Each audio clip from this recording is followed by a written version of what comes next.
नमस्कार।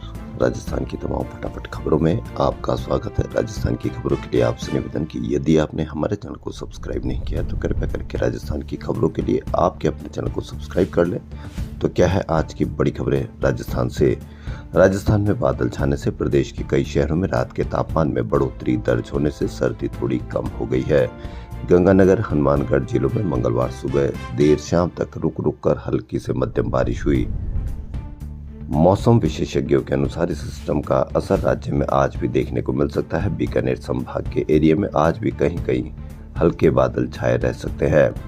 पिछले 24 घंटों के दौरान गंगानगर के गजसिंहपुर, पदमपुर, हनुमान के नौहर सहित कई अन्य स्थानों पर बारिश हुई। इधर बीकानेर, चूरू, झुंझुनू के एरिया के बॉर्डर एरिया में बादल छाने के बाद हल्की बूंदाबांदी हुई। राजधानी जयपुर, सीकर, अलवर के एरिया में भी मंगलवार दिन भर आसमान में हल्के बादल छाए रहे, जिससे धुंध रही। मौसम के इस बदलाव से रात के तापमान में बढ़ोतरी हुई और सुबह शाम की सर्दी में थोड़ी कमी रही। जयपुर शहर में दीपावली पर 30 से ज्यादा जगहों पर आगजनी की छोटी बड़ी घटना हुई। इस दौरान जयपुर के सभी फायर स्टेशनों की गाड़ियों का मूवमेंट रात तक चलता रहा। जयपुर शहर में लाखों रुपए का सामान आग से जलकर राख हो गया। राजस्थान के ग्रेजुएट और पोस्ट ग्रेजुएट युवा अब बिना भर्ती परीक्षा दिए सरकारी विभागों में काम कर सकेंगे। सीएमओ सहित 11 विभागों में युवा फेलो को काम करने का मौका मिलेगा। सरकार ने इसके लिए सीएम फेलोशिप प्रोग्राम शुरू किया। सीएम फेलोशिप प्रोग्राम में युवाओं के चयन के लिए सरकार ने प्रक्रिया शुरू कर दी है। 10 अक्टूबर तक आवेदन लिए जा चुके हैं। अब आवेदकों को ग्रुप डिस्कशन और इंटरव्यू के लिए बुलाया जाएगा। सीएम फेलोशिप प्रोग्राम में चयनित होने वाले युवाओं को हर महीने 60,000 रुपए का स्टाइपेंड और 5,000 रुपए का भत्ता दिया जाएगा। पहले यंग प्रोफेशनल्स स्कीम चलती थी, जिसमें ग्रेजुएट और पोस्ट ग्रेजुएट युवाओं को सरकारी विभागों में इंटर्नशिप के तहत काम करने का मौका मिलता था। अब सरकार ने इस बजट से सीएम फेलोशिप प्रोग्राम शुरू किया है। सीएम फेलोशिप प्रोग्राम के तहत चयनित होने वाले फेलो को सीएमओ सहित 11 विभागों में तैनात किया जाएगा। विभागों के एसीएस और प्रमुख सचिवों को इनका मेंटर बनाया जाएगा। मेंटर इनके रोज के काम पर निगरानी के लिए विभाग के संयुक्त सचिव को नोडल अफसर बनाएंगे। फेलो को सीएमओ के निर्देश पर काम आवंटित किए जाएंगे। वर्ल्ड मेनोपॉज डे के अवसर पर डिजी फिल्म और मिर्रो फिल्म्स ने अपनी आगामी फिल्म मीनोपॉज में प्ले का पोस्टर जारी किया। ये फिल्म मेनोपॉज जैसी महत्वपूर्ण विषयों पर आधारित है और इसे भारत की पहली हिंदी फीचर फिल्म बताया जा रहा है जो इस विषय को बड़े पर्दे पर लाएगी। ये फिल्म महिला केंद्रित कहानी कहने की दिशा में एक महत्वपूर्ण कदम है। फिल्म के निर्देशक समर के मुखर्जी ने जयपुर में बताया कि इसका उद्देश्य समाज में मासिक धर्म से जुड़ी सदियों पुरानी रूढ़िवादिता को तोड़ना, जागरूकता फैलाना और महिलाओं के प्रति समझ व सहानुभूति को बढ़ावा देना है। भारतीय सिनेमा में यह फिल्म एक अहम पहल है क्योंकि यह मेनोपॉज के विषय पर गहराई से चर्चा करती है, जिस पर समाज में आमतौर पर कम बात की जाती है। फिल्म का लक्ष्य मेनोपॉज के दौरान महिलाओं द्वारा अनुभव किए जाने वाले भावनात्मक, शारीरिक और मानसिक संघर्षों को उजागर करना है। साथ ही सामाजिक वर्जनाओं को तोड़कर महिलाओं के स्वास्थ्य और कल्याण के बारे में जागरूकता बढ़ाना है। फिल्म 28 नवंबर 2025 को रिलीज होगी।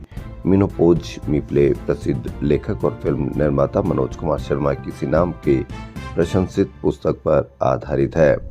मनोज कुमार शर्मा ने ही इस फिल्म का निर्माण भी किया है। शकील कुरैशी और मनोज कुमार शर्मा ने इसकी पटकथा और संवाद लिखे हैं, जबकि फिल्म का छायांकन अकरम खान ने किया है। फिल्म की कहानी वास्तविक जीवन के अनुभवों से प्रेरित है और स्वीकृति, आत्मखोज और सशक्तिकरण पर सार्थक संवाद शुरू करने का प्रयास करती है। जयपुर में ही 1 किलो चांदी चुराने वाला बदमाश को गिरफ्तार किया है। जयपुर पुलिस ने इसके कब्जे से चोरी की गई चांदी भी बरामद कर ली। फिलहाल पुलिस आरोपी चोरों से पूछताछ में जुट गई है। आरोपी फैजान गवर्नमेंट हॉस्टल स्थित एक कंपनी में काम करता था, जहां से आरोपी चांदी चोरी कर उत्तर प्रदेश भाग रहा था, लेकिन पुलिस टीम को खबर मिली तो पुलिस ने उसे पहले ही दबोच लिया। बरामद की गई चांदी की कीमत करीब 2.25 लाख रुपए बताई गई है। जैन मंदिरों में 24वें तीर्थंकर भगवान महावीर का निर्वाण महोत्सव मनाया गया। इस अवसर पर अभिषेक, शांति धारा, पूजा और सामूहिक निर्वाण लड्डू चढ़ाया गया। भगवान महावीर ने ईसा से 526 वर्ष पूर्व कार्तिक कृष्ण की अमावस्या के दिन स्वाति नक्षत्र की बेला में बिहार के पावापुरी स्थित पद्म सरोवर से 72 वर्ष की आयु में निर्वाण प्राप्त किया था। उन्होंने 12 वर्ष की कठोर तपस्या के बाद यह सिद्धि प्राप्त की थी। भगवान महावीर का मुख्य सिद्धांत जियो और जीने दो है, जिसने पूरे विश्व में अहिंसा परमो धर्मों के सिद्धांत को प्रतिपादित किया। यह सिद्धांत पूरी दुनिया को शांति का संदेश देता है। अंत में निर्वाण कांड भाषा के साथ भगवान महावीर की पद्मासन प्रतिमा के आगे सामूहिक निर्वाण लड्डू चढ़ाया गया और आरती की गई। सभी धर्मावलंबियों ने एक दूसरे को दीपावली और महावीर निर्वाण दिवस की शुभकामनाएं दी और जैन धर्म का नया वीर निर्वाण संवत 2552 प्रारंभ हो चुका है। जोधपुर में बीजेपी नेता से मारपीट के मामले में डीएसपी को एपीओ कर दिया गया है। डीजीपी राजीव शर्मा ने मंगलवार को जोधपुर ग्रामीण में भोपालगढ़ के सर्किल ऑफिसर भूराराम खिलेरी को एपीओ करने के आदेश जारी किए। हालांकि इस मामले में पहले ही एक एएसआई और एक कांस्टेबल को लाइन हाजिर किया जा चुका है। शनिवार को भाजपा के मंडल महामंत्री हेमंत शर्मा ने मर्डर के एक मामले में पुलिस की कार्यप्रणाली को लेकर सोशल मीडिया पर टिप्पणी की थी। इसके बाद पुलिस उन्हें गिरफ्तार कर भोपालगढ़ थाने ले गई। इसी दौरान पुलिस पर मंडल महामंत्री के साथ मारपीट करने के आरोप है। मंगलवार शाम को जैसे ही डीजीपी कार्यालय से डीएसपी खिलेरी को एपीओ करने का आदेश जारी हुआ, भाजपा युवा कार्यकर्ता सड़कों पर उतर आए। भाजपा नेताओं ने पटाखे फोड़े, नारेबाजी की और एक दूसरे को मिठाई खिलाई। कार्यकर्ताओं ने कहा कि यह फैसला उनकी शिकायतों और लंबे समय से चल रहे संघर्ष का नतीजा है। जैसलमेर में बस में आग लगने से हुए हादसे में मौत का तांडव अब 26 तक पहुंच गया। मंगलवार को अस्पताल में एडमिट जैसलमेर जिले के लाठी गांव निवासी ओम प्रकाश की भी मौत हो गई। इस पूरे मामले को लेकर जानकारी देते हुए महात्मा गांधी हॉस्पिटल के अधीक्षक डॉक्टर फतेह सिंह भाटी ने बताया कि ओम प्रकाश की इलाज के दौरान मौत हो गई। उन्हें वेंटिलेटर पर रखा गया था। इस हादसे में अब तक 26 लोगों की मौत हो चुकी है। फिलहाल अस्पताल में 6 लोगों का इलाज चल रहा है, जिनमें से एक वेंटिलेटर पर है और 5 सामान्य वार्ड में एडमिट है। बता दें कि हादसे में एक दिन पहले ही अपने 3 बच्चों को खोने वाली महिला इमामत की भी मौत हुई थी, जबकि इमामत के पति को परिजन इलाज के लिए अहमदाबाद लेकर गए थे। दीपावली के बाद राजस्थान की हवा जहरीली हो गई है। जयपुर में AQI लेवल 300 के ऊपर चला गया। इससे पहले यह 250 से ऊपर था। भिवाड़ी के बाद अब जयपुर भी रेड जोन में आया है। प्रदेश की हवा में प्रदूषण बढ़ने के साथ ही सांस और अस्थमा के मरीजों को भारी दिक्कतों का सामना करना पड़ रहा है। ऐसे मरीजों को डॉक्टर एहतियात बरतने की सलाह दे रहे हैं, क्योंकि उन्हीं को सलाह दे सकते हैं, क्योंकि पटाखे फोड़ने वालों को तो सलाह दे नहीं, क्योंकि उन्होंने बड़ी लड़ाई के साथ पटाखे फोड़ने की इजाजत ली है। इसलिए वह पटाखे तो फोड़ेंगे ही, चाहे आपके अस्थमा के मरीज, चाहे आपके बच्चों के फेफड़े चाहे कितने ही खराब हो जाए, लेकिन उनको किस तरह की रक्षा करनी है और किस तरह का उनको माहौल बनाना है, यह तो आप जानते ही हैं। आतिशबाजी के बाद जो पोल्यूशन वातावरण में होता है वह बादलों के छानने के कारण ट्रैप हो जाता है, यानी कुछ ऊंचाई पर जाकर फंस जाता है। इस कारण गाड़ियों, पटाखों और औद्योगिक इकाइयों और अन्य कारणों से होने वाला धुआं और धूल के बारीकरण वातावरण में निचले स्तर पर ही फंसकर रह जाते हैं। त्योहारी सीजन में ट्रेन यात्रियों के लिए उत्तर पश्चिम रेलवे बड़ी राहत लेकर आ रहा है। रेलवे प्रशासन ने Jodhpur Bandra terminus Jodhpur festival special train का संचालन जयपुर के रास्ते 2 ट्रिप के लिए शुरू करने का निर्णय लिया है। यह ट्रेन हर बुधवार और गुरुवार को केवल 2 चक्कर लगाएगी। इससे डायरेक्ट मुंबई जोधपुर की मांग को पूरा किया जा सकेगा। जोधपुर से 22 और 29 अक्टूबर को होगी रवाना। जोधपुर एम्स में नाम की गफलत के चलते एक मरीज को खून चढ़ा दिया गया, जबकि उसे इसकी कोई जरूरत नहीं थी। गलती के बाद मरीज की हालत बिगड़ गई और 10 दिन बाद सोमवार को इलाज के दौरान उसकी मौत हो गई। मरीज की मौत की सूचना मिलने पर थाना पुलिस अस्पताल पहुंची और शव का पोस्टमार्टम करवाया। अस्पताल प्रशासन इस मामले पर कुछ भी नहीं कह रहा। परिजन आरोपियों के खिलाफ कार्रवाई की मांग की गई है। जानकारी के अनुसार मांगीलाल निवासी पाचोड़ी गांव एनीमिया से पीड़ित थे और उन्हें खून चढ़ाया जाना था। हालांकि एम्स अस्पताल के स्टाफ की लापरवाही से मांगीलाल बिश्नोई को खून चढ़ा दिया गया, यानी मांगीलाल जिसको जरूरत थी उसको नहीं, बल्कि दूसरे मांगीलाल को खून चढ़ा दिया गया और जिसको जरूरत थी उसको चढ़ा नहीं, दूसरे मांगीलाल बिश्नोई को खून चढ़ा दिया गया। तबीयत खराब हो गई। तबीयत बिगड़ने के बाद 10 दिन बाद उसकी मौत हो गई। लेकिन आप मीडिया पर अब इस तरह की कहीं कोई चर्चा देखने को कम मिलती है, क्योंकि वह जानते हैं कि अब आपको किसकी डोज की जरूरत है और किससे आप उबाल में रह सकते हैं। इसीलिए वह मीडिया उन्हीं खबरों को चलाता है।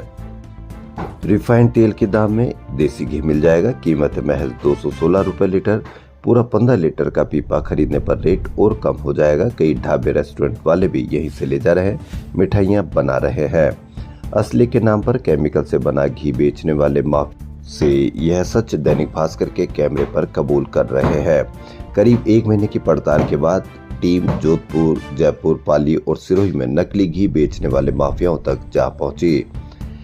दैनिक भास्कर के रिपोर्टर ने फैक्ट्री मालिक बनकर डील की गई तो कई व्यापारी 200 से 300 रुपए में नकली घी देने को तैयार हो गए। दावा किया कि बेशक ये घी नकली है, लेकिन खुशबू और रंग से कोई पहचान नहीं पाएगा। यानी आप नकली घी खा रहे हैं, लेकिन खुशबू और रंग से आप पहचान नहीं पा रहे, क्योंकि मीडिया ने आपको खुशबू और रंग से कोई दूसरी ही पहचान बताई है जिससे आप असुरक्षित रह सकते हैं। और पूरे दिन भर मीडिया आपको रंग से पहचान बता देता है कि किससे आपको डरना है। छापे के डर से नकली घी गुप्त गोदामों में छिपा कर रखा जाता है। केवल जान पहचान के ग्राहकों को कुछ खास कोड वर्ड बोलने पर ही दिया जाता है। जिन फैक्ट्रियों में यह नकली घी तैयार उसका खुलासा कोई नहीं कर पाता, क्योंकि आपको मीडिया पर तो अब इस तरह की चर्चा मिलती नहीं है। आप नकली घी खाते रहिए, नकली पनीर खाते रहिए, नकली मावा खाते रहिए। अब आपको मीडिया पर इसकी कहीं कोई खबर देखने को नहीं मिलेगी। तो आपके साथ कितना खिलवाड़ हो रहा है यह आप कभी जान भी नहीं पाएंगे, क्योंकि मीडिया पर दूसरे ही कामों से आपको डराया जा रहा है। हालांकि अब आप ये थोड़ा समझने लगे, फिर भी आपको बहुत कुछ समझने की जरूरत है। भास्कर की ये बड़ी खबर, हाथों में सजने वाली मेहंदी कैंसर जैसी बीमारी भी दे सकती है, चमड़ी को जलाकर काला कर सकती है। दुनिया भर में प्रसिद्ध सोजत की मेहंदी में झटपट कलर लाने के लिए खतरनाक केमिकल मिलाए जा रहे हैं। आपको इसकी कहीं कोई चर्चा देखने को नहीं मिलेगी, क्योंकि अब आपको दूसरे ही केमिकल लोचा किया जा रहा है। एक केमिकल पिक्रिक एसिड तो विस्फोटक सामग्री तैयार करने में इस्तेमाल होता है। मामूली मुनाफे के लिए कई फैक्ट्रियों में इनसे मेहंदी तैयार की जा रही है। हेयर डाई बेचने वाली कई नामी कंपनियां भी यहीं से माल तैयार करवा रही है।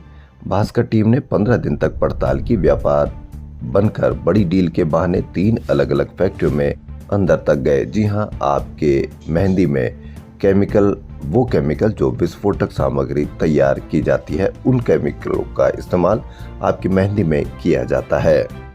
राजस्थान के बहरोड पुलिस ने रोहित गोदारा गैंग के एक शूटर को अवैध हथियारों के साथ गिरफ्तार किया है। जिस दौरान पुलिस टीम बदमाश का पीछा कर रही थी, आरोपी ने पुलिस से बचने के लिए महिलाओं के कपड़े पहन लिए। पुलिस ने आरोपी को उसी स्थिति में गिरफ्तार किया, साथ ही अवैध हथियार बदमाश के पास से रिकवर किए गए। बहरोड पुलिस ने मंगलवार को 25,000 के नामी और रोहित गोदारा गैंग के सक्रिय शूटर अभिषेक उर्फ बटार को गिरफ्तार किया है। अपराधी पुलिस से बचने के लिए ग्रामीण महिला का वेश धारण करके घाघरा लुगड़ी धारण करके भागने की कोशिश कर रहा था। राजस्थान की खबरों में फिलहाल इतना ही। यदि आपको राजस्थान की खबरें पसंद आ रही है तो आपके अपने चैनल को सब्सक्राइब कर लें। धन्यवाद।